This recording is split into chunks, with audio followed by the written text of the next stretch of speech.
Tanrım verdi ömür meni yaradı. Tanrım verdi ömür meni yaradı. Kalbime tuttum bana teredim. Allah dedim yalancını dinledim. Yaradanım sana şükürlerim. Allah dedim yalancını dinledim. Allah canım sana şükürlerim.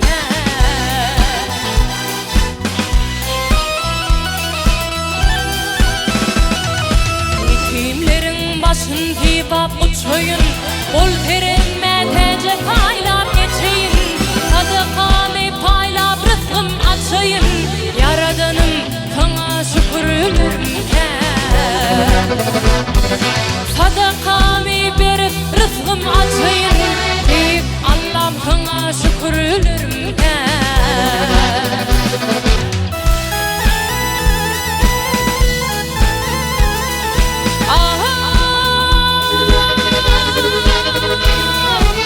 Bütün gecelerimi yana yitirdim.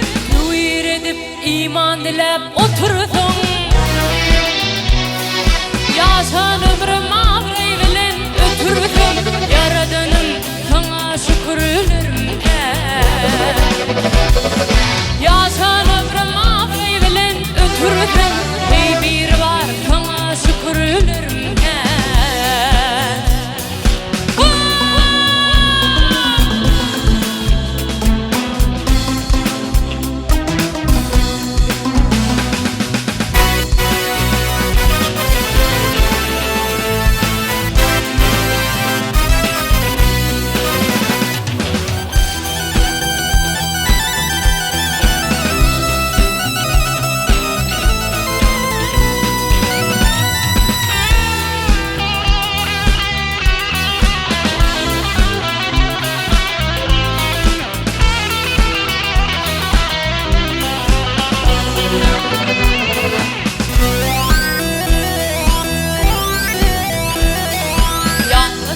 Fedirlim ruhum kalkınar. Yasaydım fedirlim ruhum kalkınar.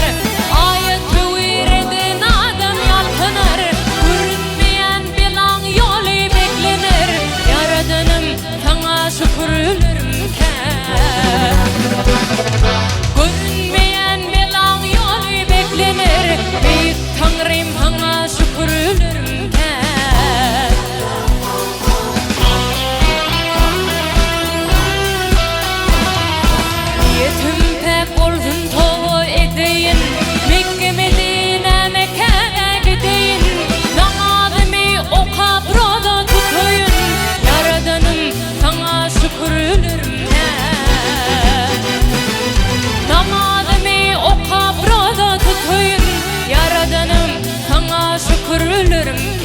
Büyük Allah'ım sana şükürlerim.